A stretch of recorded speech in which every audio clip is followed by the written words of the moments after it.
J'avais démarré cette chaîne Blues and Pop il y a quelques années maintenant quand j'habitais en Italie. Il s'est passé plein de choses dans la vie et me voici de retour devant vous sur l'écran. J'avais envie de relancer un peu cette conversation créative. Je pense qu'on parlera toujours évidemment de tricot, de couture sur cette chaîne, mais qu'on pourra aussi parler de créativité autrement, de broderie, un peu de vlogger au quotidien. J'ai envie de tester cette nouvelle approche créative. Je suis dans une période de ma vie où j'ai un peu le temps et où je peux réfléchir à différents formats, et donc j'ai envie de tester, de reprendre cette chaîne YouTube, de lui redonner un nouvel élan et de pouvoir parler de créativité. Donc pour ceux qui me découvriraient pour la première fois, bienvenue par ici. Donc j'ai déjà dit comment je m'appelle, mais je vais le redire. Donc moi c'est Clémence. J'habite maintenant dans le sud de la France après avoir travaillé et habité en Italie à Rome pendant quelques années. J'ai commencé le tricot et la couture il y a quelques années maintenant. Je pense que je tricote depuis un peu plus de 10 ans à peu près, et un peu plus de 15 ans je pense pour la couture. Et on va dire que voilà, ma garde-robe est principalement constituée de pièces que je fabrique ou que je chine. Je dois admettre que je chine aussi quelques vêtements. Typiquement voilà, ce que je porte aujourd'hui, c'est le pull Rêverie de Atelier Émilie que j'avais tricoté en noir dans la base Athéna de Lana Mouré. Je pense d'ailleurs que dans mes premiers épisodes de podcast que vous pourrez voir sur la chaîne, vous me voyez en train de le tricoter, et 6 ans après je le porte toujours. Et j'ai aussi une petite blouse, je crois que c'est la blouse Idylle de Atelier Scamit, que j'avais fait dans un petit coton viscose d'ailleurs je pense plutôt, ou un petit coton, j'ai du mal à voir la différence sur cette pièce là, c'est assez fluide, que j'avais trouvé au Toto Tissu de Tarbes, qui était un de mes dealers préférés, mais maintenant que Toto a un peu changé, bon voilà, on verra si ça restera mon dealer préféré de tissu. Et j'aimais bien le motif parce que c'était à la fois un motif un peu léopard, mais pas complètement, il faisait un petit peu petite fleur aussi, je trouvais ça sympa. Bref voilà, en tout cas pour ceux qui me retrouveraient 6 ans après, merci beaucoup d'être à nouveau là. Pour ceux qui découvriraient cette vidéo pour la première fois, merci d'être là. Et je pense qu'on va faire dans cette première vidéo une façon un peu nouvelle de présenter les choses, où je vous parlerai de plusieurs de mes objectifs créatifs pour avoir un mois de janvier créatif ensemble, et je vous partagerai voilà ce que j'ai pu faire et ce que j'ai pu travailler, évidemment en tricot et en couture qui sont les deux arts créatifs que je pratique le plus, mais aussi je m'empêcherai pas de vous partager voilà mes coups de cœur culture, mes idées créatives au quotidien, mes petites balades si ça a un rapport avec le thème sur lequel voilà on parlera ici en termes de créativité.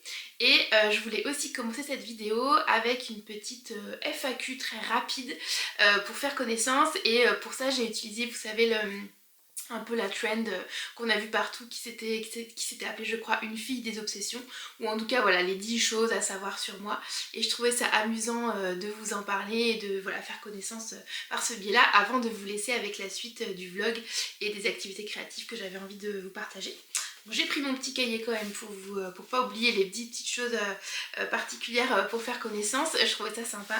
La première chose que j'ai notée, c'est ma passion pour les boucles d'oreilles. J'en porte une paire là aujourd'hui. Je sais pas si vous allez bien voir, mais elle est parfaitement assortie avec ma blouse.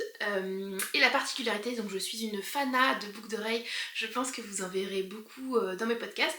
Peut-être que je vous emmènerai aussi dans la fabrication de paires, parce que c'est aussi quelque chose que je fais souvent. J'aime bien me fabriquer mes boucles d'oreilles. Celles-ci je les ai pas fabriquées, celles-ci je les ai trouvées. Je pense que c'est des boucles d'oreilles vintage des années 80.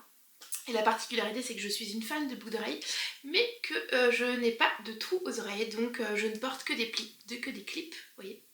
Voilà, et je trouve ça amusant du coup d'avoir une passion de boucles d'oreilles sous format clip. Donc voilà, je trouve ça drôle de pouvoir aller dans l'univers de la boucle d'oreille avec une approche un petit peu rigolote sur le côté. La deuxième chose à savoir sur moi, ce serait ma passion pour la ville de Rome, où j'ai habité pendant 6 ans. Donc si vous avez regardé les premiers podcasts, vous le savez.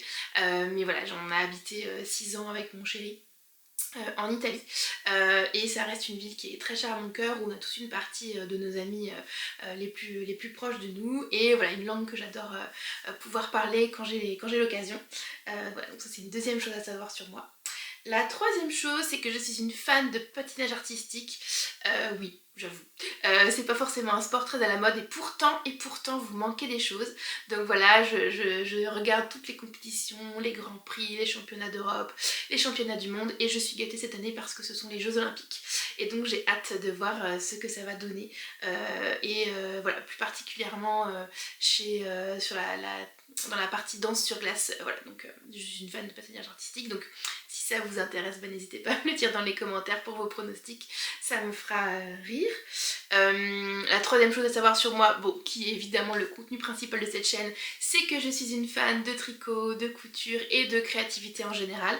À chaque fois qu'on peut en parler, à chaque fois que je peux avoir l'occasion de bidouiller, fabriquer, je fais aussi beaucoup de papeterie, vous verrez, je pense dans ce blog j'en parlerai aussi. Voilà, c'est des choses qui me font du bien et qui me motivent au quotidien. Cinquième chose à savoir, je suis une fan de thé. Bon alors là avec moi j'ai pas pris mon petit thé, normalement j'ai toujours ma petite tasse qui traîne quelque part. Voilà, j'en bois beaucoup, c'est quelque chose que j'aime et que j'ai appris, un goût que j'ai appris à développer aussi avec le temps. Et j'aime beaucoup me ramener du thé de mes voyages ou de mes vacances. Je trouve que c'est une bonne façon de faire vivre les souvenirs du moment parce qu'à chaque fois qu'on va prendre sa petite tasse de thé, on se rappellera de là où on a été ou de ce qu'on a fait. Donc j'aime beaucoup voilà, cette approche du voyage. La sixième petite chose à savoir sur moi, c'est que je suis une fan de brunch. Voilà, si notre vie et nos repas pouvaient être constitués uniquement de brunch, je serais ravie. L'idée d'avoir plein de petites choses à grignoter, de faire une jolie table, de mettre une petite bougie, d'avoir une ambiance sympa, d'avoir le temps de papoter à table. Voilà, c'est vraiment une activité et un moment que j'adore. On essaye d'en faire tous les dimanches quand on peut. Généralement parce qu'on se lève un peu plus tard et qu'on aime bien traîner.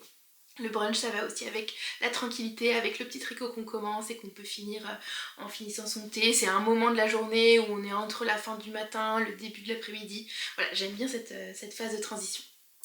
La septième petite chose que je pourrais vous dire, c'est j'adore lire en anglais. Je me rappelle que le premier livre que j'ai lu en anglais il y a des années maintenant, c'était le Harry Potter, parce que j'avais hâte qu'il sorte. Et donc j'avais lu en anglais et j'avais eu l'impression de découvrir un super pouvoir. L'idée de pouvoir lire en langue originale, c'est quelque chose que j'ai toujours aimé faire et que j'ai voilà, gardé depuis. Je pense que mes autrices préférées, ce sont des autrices anglophones que je lis dans le texte original. Donc pour vous en citer deux, trois, il y a Hannah Hope voilà, qui avait écrit un livre que j'adore, qui s'appelle Nos Espérances. Il y a J. Courtney Sullivan qui avait écrit un livre qui s'appelle Les Débutantes. Il y a Elif Shafak qui est une auteure turque mais qui écrit en anglais, qui en a écrit énormément, dont un qui s'appelle Les Noirs, que j'aime beaucoup. Voilà, donc ça c'est un de mes petits plaisirs de lire en langue originale. J'ai essayé de lire en italien, même si c'est un peu plus difficile pour moi, je le parle bien, je le comprends parfaitement, mais c'est vrai que le niveau de langue à l'écrit en italien est un peu différent.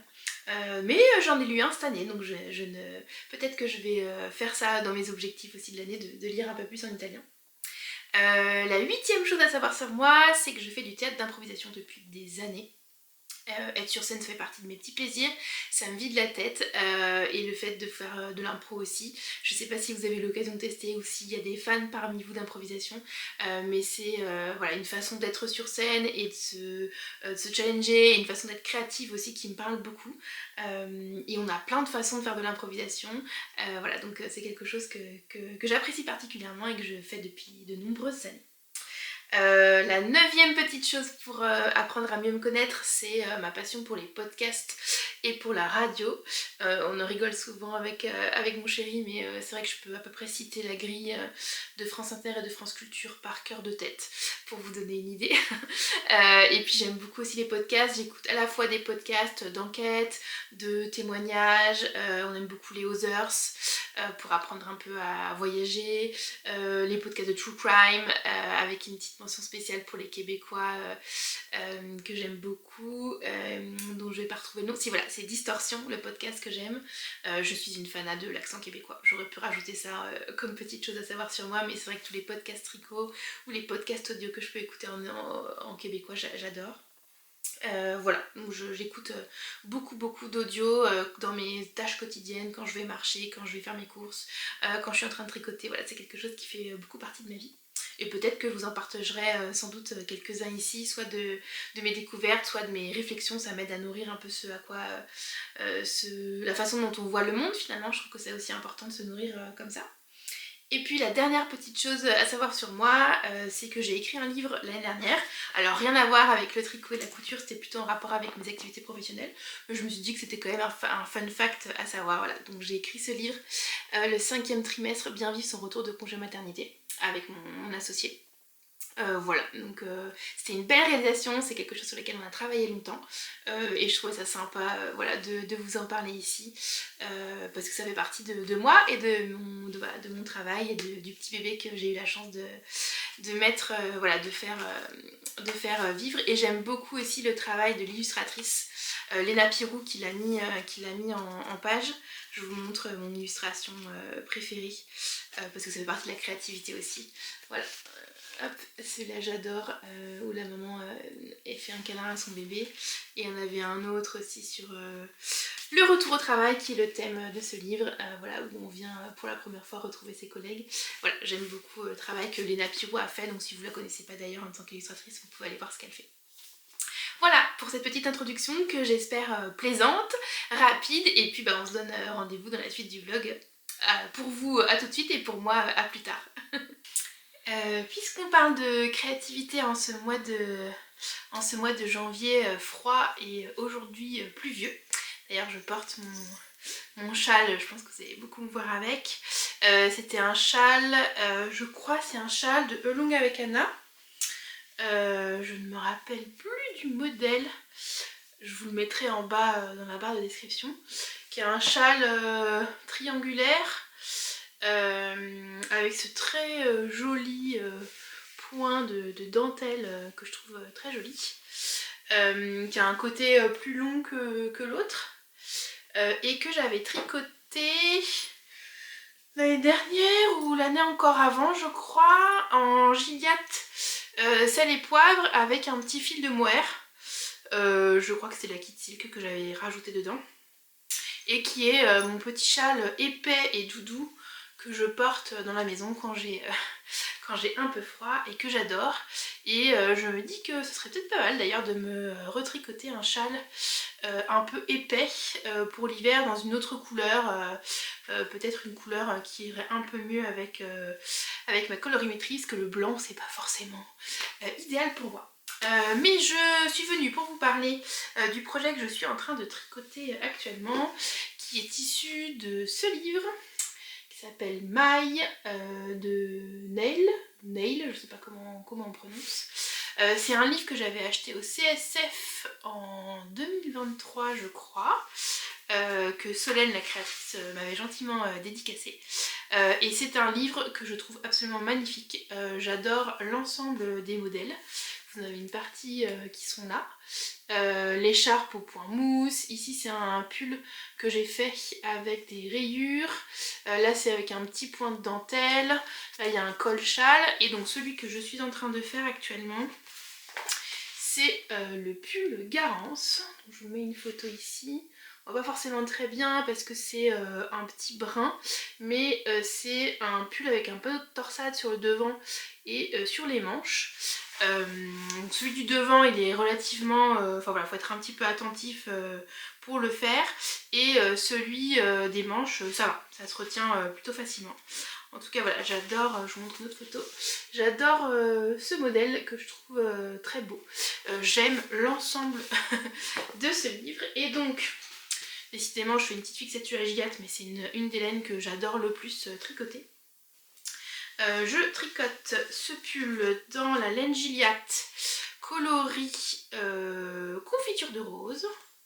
Hop, je pense que vous avez la bonne couleur, qui est un espèce de rose fuchsia, un peu voilà, qui tire sur le foncé. Je sais pas si la base de laine n'était pas un peu grise à la base ou brune, en tout cas voilà, elle a un peu de profondeur que j'aime beaucoup, qui est dans ma colorimétrie, donc ça voilà, je pense que ça me va mieux que le beige. Et voilà où j'en suis de ce pull. Il a hop le devant avec le magnifique col double que j'ai trouvé très agréable à faire, et la fameuse du coup vous voyez panneau central de torsade qui est caractérisé par, je j'essaie de vous montrer ça bien. Il y a une première partie de poinderie, une torsade qui se fait sur 4 mailles, encore du point de riz, une torsade qui se fait sur 8 mailles, point de riz, torsade sur 3 mailles, sur 4 mailles, pardon, et point de riz. Voilà, donc ça c'est la particularité du panneau de devant. À la fin, avant l'intersection avec le dos, on a un autre panneau de point de riz. Et je crois que dans le modèle de base, sous l'emmanchure, normalement il y a une torsade, mais que j'ai oublié de faire, mais qui n'est pas forcément très gênante. Et la particularité du coup du pull, c'est aussi cette tresse un peu torsade sur le haut de la manche, que je trouve très jolie, avec du point de riz. Donc vous constaterez qu'il a un corps terminé et une manche, et qu'il lui manque la deuxième, que j'ai du mal à monter, mais sans doute en vous en parlant je serai un petit peu plus motivée, pour le faire. Ça se fait assez facilement. Après voilà, c'est pas du tout un pull pour débutants parce qu'il y a quand même beaucoup de points à retenir, et surtout que les motifs de torsade sur le devant ne se font pas au même niveau, enfin les croisements des torsades ne se font pas au même niveau. Donc voilà, faut regarder un peu la grille, faut un peu compter, voilà, c'est pas forcément évident. Et puis c'est des torsades qui se font avec une aiguille à torsade auxiliaire, donc il faut aussi savoir gérer ça. Donc c'est pas forcément un pull pour démarrer. Par contre la torsade du haut là, elle se fait avec un système de croisement de mailles assez sympa à faire. Donc moi je fais la première taille parce que, pour vous donner une idée, je crois que le pull se tricote, je vais vérifier les aiguilles normalement, parce que la Gilliatt, l'échantillon de la Gilliatt, c'est 250 mètres pour 100 grammes, et ça se tricote entre aiguilles 4 et 5, et c'est 19 mailles, enfin entre 19 et 17 mailles pour 27-25 rangs.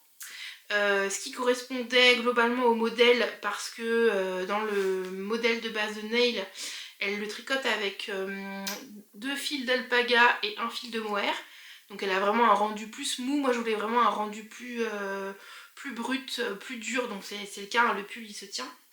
Il va s'adoucir au portage, mais en tout cas pour le moment il se tient. Et donc l'échantillon pour ce pull c'était 20 mailles pour 27 rangs. Donc vous voyez, ça marchait à peu près avec l'échantillon de la Gilliatt. Et moi, pour obtenir 20 mailles sur 27 rangs, je ne tricote pas en aiguille. Par quelle taille d'aiguille elle l'a sur le patron. Elle est tricote en aiguille 4, hein, ce qui serait assez logique. Et moi, pour avoir cet échantillon, il faut que je tricote en aiguille 2,75. Voilà, donc je tricote extrêmement lâche et je passe mon temps à refaire mes calculs sur les patrons que j'achète pour que ça tombe à peu près sur la taille que je veux faire. Je trouvais que le relevage du col double était assez bien fait parce qu'elle nous faisait passer un fil de sécurité pour bien repérer les mailles, pour pouvoir récupérer les mailles en faisant le col double, donc ça c'était assez facile. Et j'avais aussi envie de changer la finition du bas, donc au lieu de faire les côtes en rond, j'ai fait les côtes en aller-retour pour avoir une petite, vous voyez, un petit décroché. J'ai pas encore rentré les fils, mais un petit décroché sur le bas du pull que je trouvais assez joli. Parce que je pense que je l'ai fait aussi plus court qu'elle. Voilà, j'avais envie de quelque chose qui arrive à la ceinture du pantalon un peu moins long. Sachant que je pense qu'il va prendre un tout petit peu d'ampleur. Là il a un poil court, mais il devrait prendre un tout petit peu d'ampleur au blocage, parce que voilà, entre le fait d'étirer bien la partie centrale et de tirer aussi pour que ce soit propre, voilà, je pense qu'il va prendre quelques centimètres et que du coup ce sera parfait. Voilà pour mon petit pull que j'ai hâte de porter. J'avais envie de couleur peps pour cet hiver un peu gris, et donc ça ira parfaitement, voilà, sur ce petit projet.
ce mois de janvier, dans ce vlog consacré à la créativité, d'une initiative qu'on avait lancée avec une amie au mois de décembre mais qui se réalise au mois de janvier. Et je me suis dit que ce serait intéressant de vous la partager, qui est le calendrier de l'après. Donc vous avez sans doute entendu parler toutes et tous du calendrier de l'Avent, avant AVENT mais avant Noël, qui consiste un peu à préparer et attendre les fêtes de Noël en ouvrant un petit cadeau, une petite case du 1er au 24 décembre, voilà, qui est un peu le calendrier de l'Avent qu'on connaît habituellement. J'imagine que vous avez dû voir ces dernières années un peu que cette tradition elle avait été un petit peu renouvelée, qu'on pouvait faire finalement tout un tas de calendriers différents, plus ou moins créatifs. Ici ce qui va nous intéresser c'est évidemment la partie créative de ces calendriers. Et donc ce que nous on a imaginé avec une amie, c'est de faire ce qu'on appelle un calendrier de l'après. Donc non pas de le faire au mois de décembre qui est déjà un mois assez chargé, mais de le faire au mois de janvier, donc de se prévoir de 31 petites surprises du 1er au 31 janvier, surtout le mois de janvier, pour accompagner ce mois un peu tristounet parfois, voilà, où on doit revenir au bureau et puis se relancer un peu dans l'année. C'est un peu le moment des résolutions aussi, qui est pas évident. Je crois qu'on parle aussi du Blue Monday, qui est le 3e lundi du mois de janvier, qui est censé être le jour le plus triste de l'année, je crois. Bon, voilà, en tout cas l'idée c'est de pouvoir se faire plaisir et se coucouner dans ce plein mois d'hiver du mois de janvier, en ouvrant chaque jour sa petite surprise voilà, pendant les 31 jours du mois de janvier.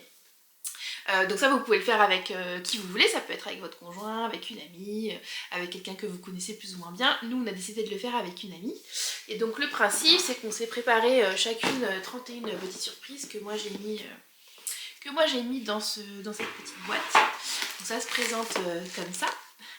Au moment où je tourne, on est le 12 janvier, donc j'en ai déjà ouvert quelques-uns. Mais donc le principe c'est, voilà, par exemple, je sais pas encore ce qu'il y a dedans, mais voilà, ça c'est pour le... Je crois qu'elle a mis le 11 et le 19 pour que ça fasse le 23 janvier. J'ai des petites choses comme ça avec des numéros à ouvrir. Et donc le principe qu'on s'est donné, c'était que ce soit évidemment créatif et que ce soit un peu intéressant à faire. Donc on s'est donné cette consigne, je crois, au mois d'octobre. Et l'idée c'était d'avoir un budget maximum à pas dépasser pour qu'on soit chacune pas embêtée et ok sur les principes. Et à partir de là, on peut donner libre cours un peu à toute son imagination. Et donc on peut créer tout un tas de projets différents. Moi dans ce que j'ai déjà ouvert, que je puisse vous montrer dans la partie créative, qu'elle m'a offert un petit mètre ruban, hop, vous voyez, avec voilà, mètre ruban comme ça, voilà, et du coup qui est crocheté. Voilà, je crois que c'est pas elle qui l'a fait celui-là, mais elle a trouvé quelqu'un qui avait crocheté, voilà, je pense que ça peut être une super idée à offrir à une couturière. Et dans les choses par exemple qu'elle a fait elle m'a offert des petits dessous de verre qu'elle a brodé elle-même avec la broderie traditionnelle japonaise, le sashiko. Voilà, donc là j'en ai deux. Que j'ai ouvert dans deux petites journées différentes, dans deux petites surprises différentes. Donc peut-être que j'en aurai d'autres dans la suite de mon calendrier. Et donc le principe c'est de pouvoir imaginer tout un tas de petits projets. Ça peut être d'aller chercher des choses en seconde main. Donc moi par exemple pour lui faire le sien, j'ai été chez Emmaüs et j'ai trouvé des livres, des petits goodies, j'ai trouvé une paire de chaussettes, je lui ai tricoté une paire de chaussettes aussi. J'essaie de pas trop spoiler si elle regarde cette vidéo et qu'elle a pas fini d'ouvrir ses paquets. Je regarde ce que je lui avais mis dedans, que je peux vous donner comme exemple. Je lui avais imprimé des grilles de jeux fléchés parce que je sais qu'elle aime bien ça. Je lui ai donné des choses qui étaient à moi et donc je savais que ça lui ferait plaisir pour l'occasion. Je lui ai cousu des petits accessoires. Qu'est-ce que je lui ai mis? Voilà, le principe c'est vraiment de à la fois nourrir sa créativité quand on fait nous-mêmes le calendrier, parce que du coup c'est toujours très amusant de réfléchir à toutes ces petites surprises, à toutes ces petites choses qu'on peut créer.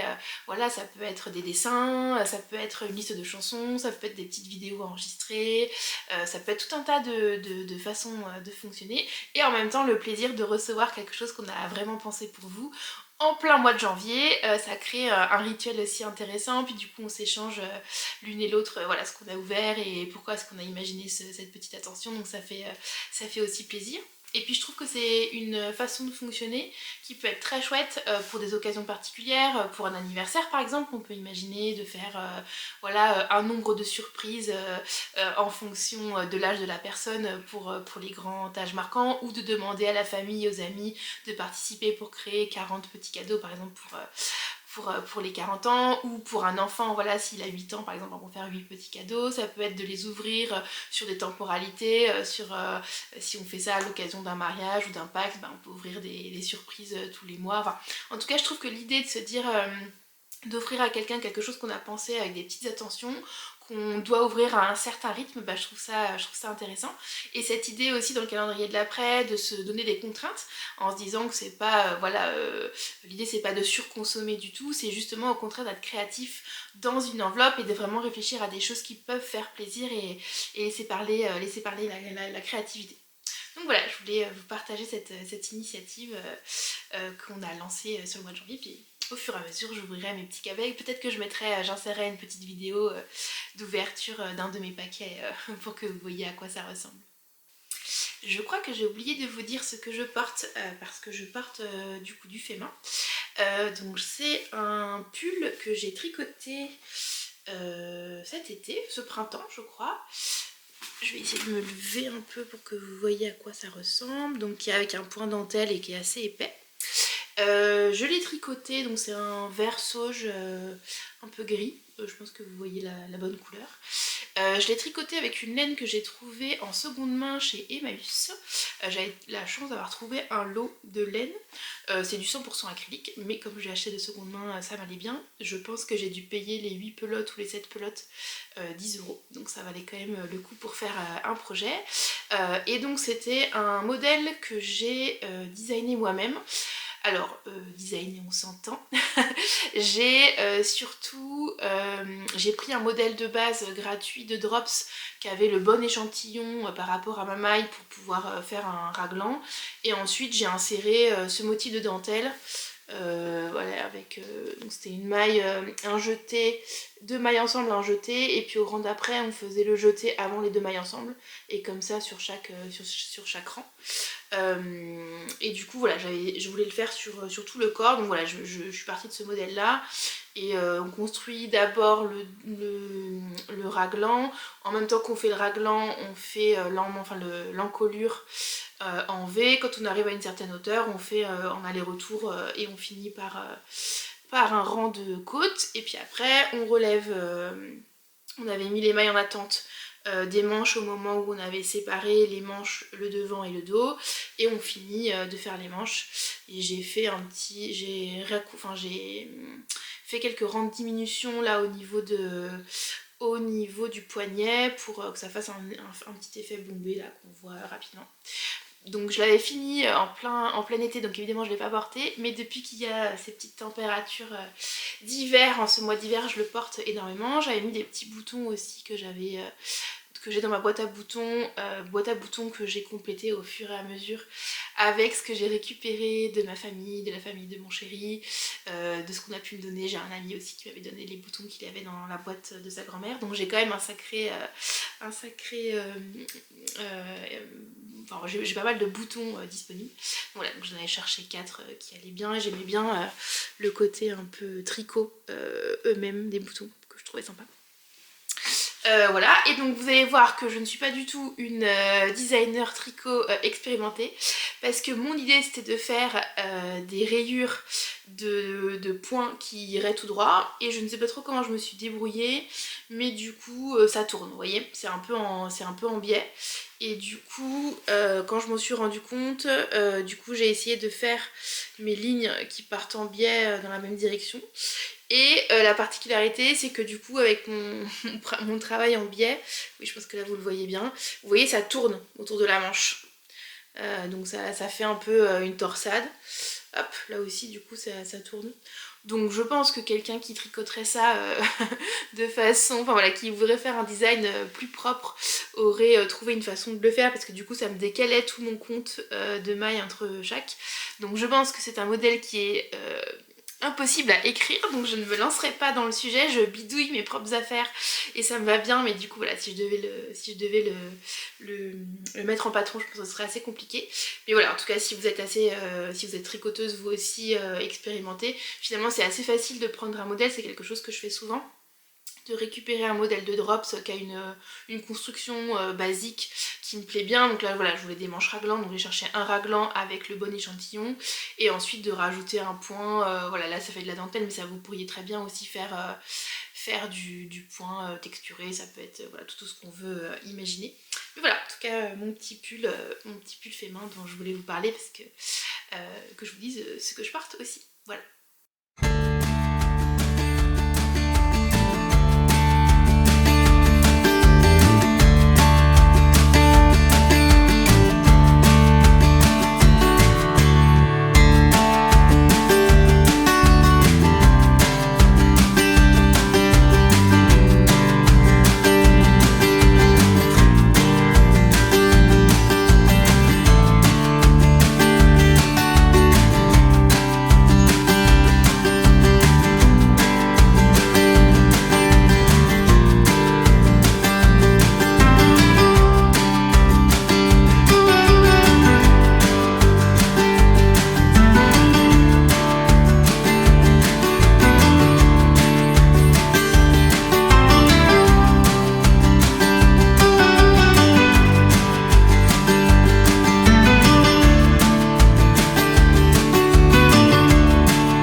Bon bah voilà, je viens vous voir pour fermer ce premier vlog, partage créatif, etc.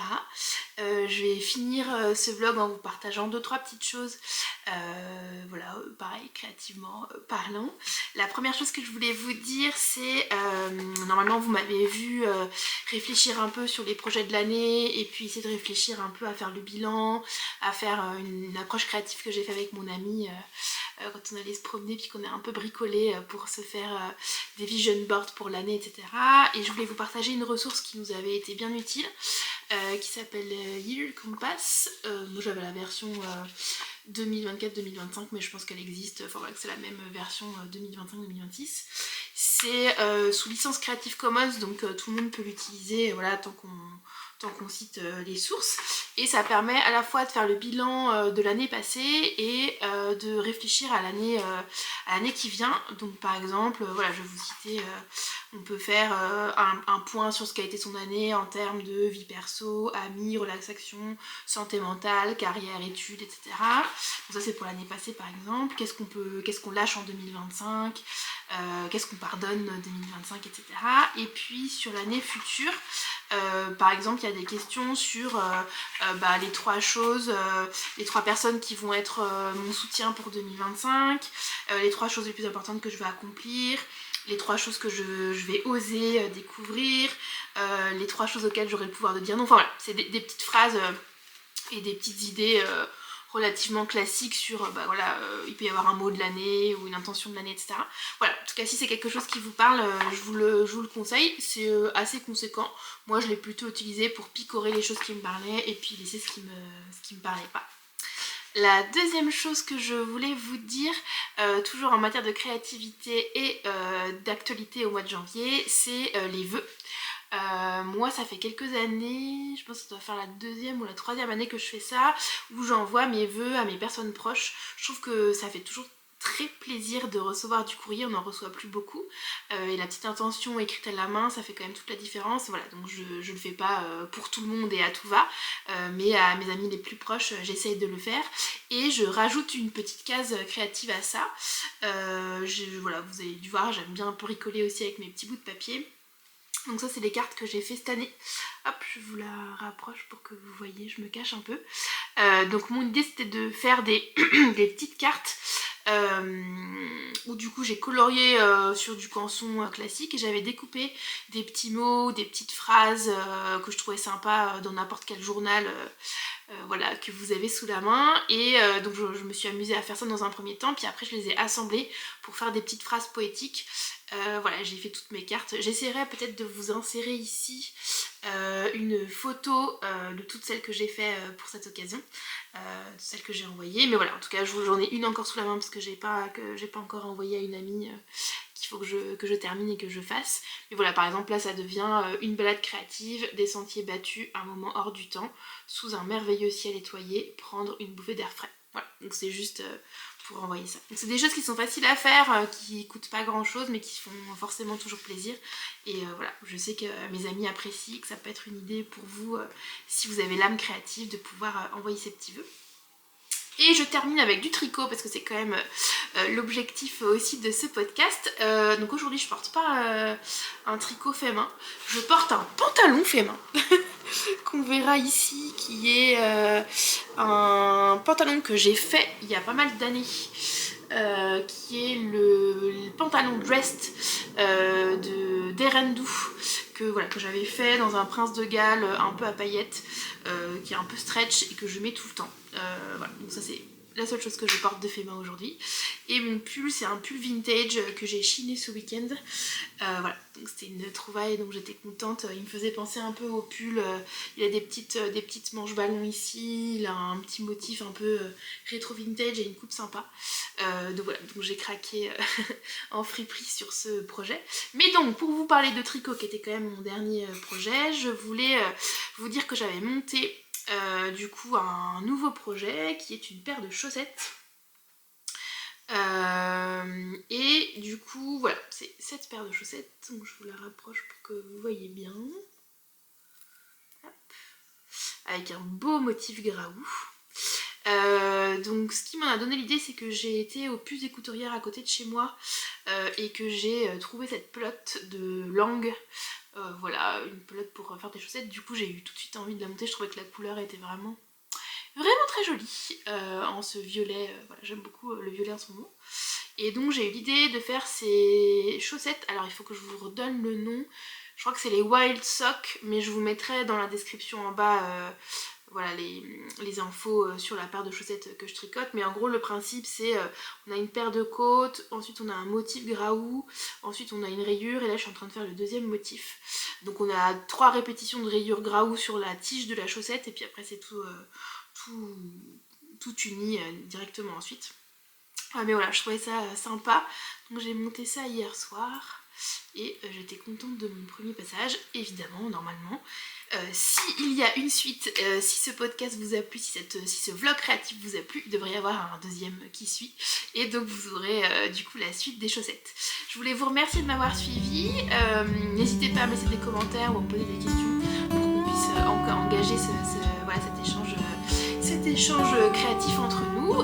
Mille merci d'avoir dédié du temps à mon podcast et à le fait d'avoir regardé, d'avoir partagé, et je vous dis